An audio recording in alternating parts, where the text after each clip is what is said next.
While the conflict between Ukraine and Russia continues, pressure is mounting on key Russian assets.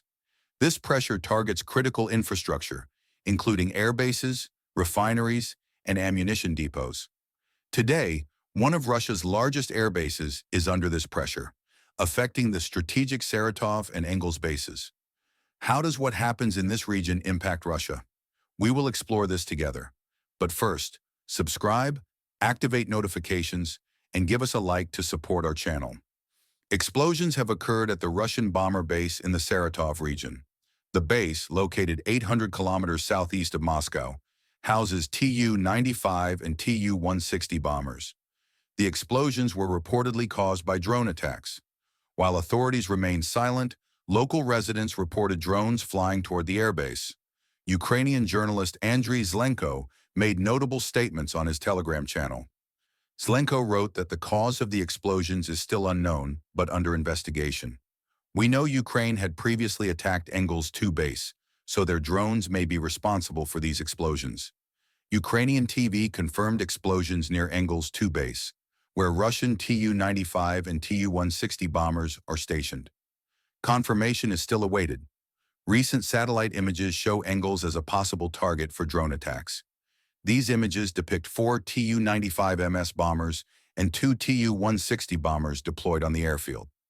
There are also silhouettes of 2 Tu-160s painted near the AN-124 transport aircraft.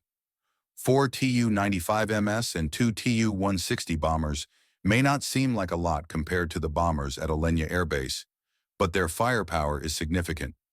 These 4 Tu-95MS bombers can carry up to 32 kh cruise missiles in total, though they rarely fly fully loaded. These visual data are valuable not only due to the explosions at Engels, but also because they show how Russia's strategic aviation is deployed for missile strikes against Ukraine. It's suspicious that Russia still has valuable bombers at Engels, especially since Ukraine has proven its drones can reach beyond this airbase. Even the relatively secure Olenya base was attacked this summer.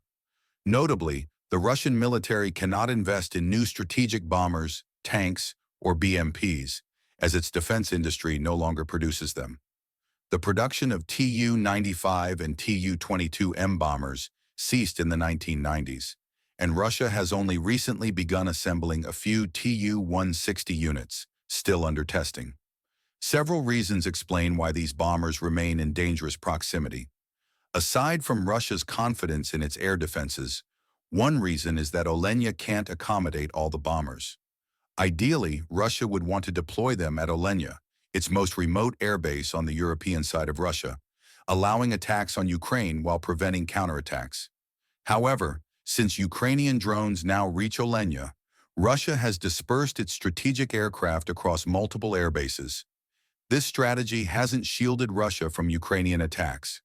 Russia even resorted to placing car tires on its military jets to protect them. It first used tires to safeguard its Tu-95 and Tu-160 bombers in the fall of 2023 at Engels Air Base. But what role do the tires serve? Initially, it was thought they might minimize damage from fragmentation, but satellite images showed the fuselage and tail sections exposed. While tires might protect against explosive drones, they would be useless against Neptune missiles. There's speculation that the tires are meant to reduce the thermal signatures of aircraft parked on runways. However, since rubber heats up more than aluminum under the sun, an airplane covered in tires could emit more heat during the day. New insights surfaced from a live stream roundtable hosted by the Center for Strategic and International Studies, CSIS. Sky Lamore, the CTO of CENTCOM, remarked that Russia uses tires to frustrate incoming attacks. He explained that in some cases, computer vision models may not recognize a plane with tires on its wings, making it harder for automated systems to identify the aircraft as a target. This tactic could confuse some missile guidance systems, which use infrared seekers in the final flight stages to home in on targets. According to Lamore, Russian planners may have hoped the tires would confound these guidance systems.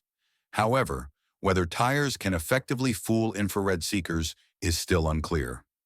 Other methods Russia has tried include painting fake airplane silhouettes on runways to confuse sensors, Yet placing tires on expensive aircraft seems like an extreme solution for a minor problem.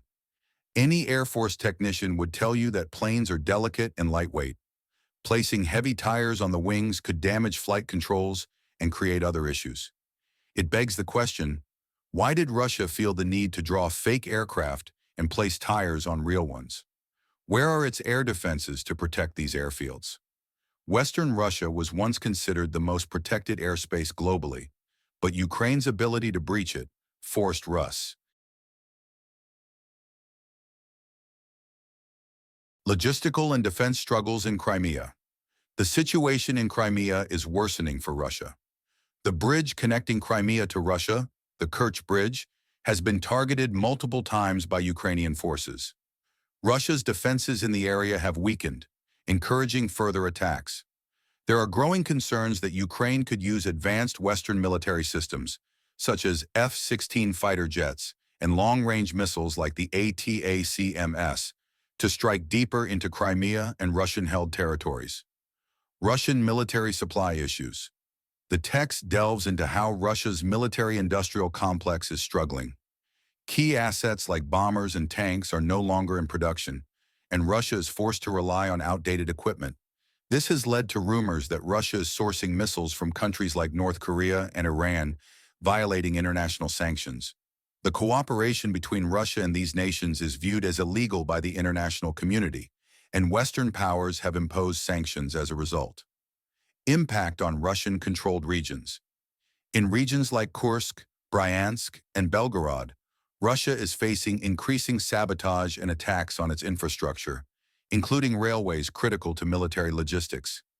Ukrainian partisans and unidentified groups are believed to be behind these operations, which further strain Russia's ability to support its war effort.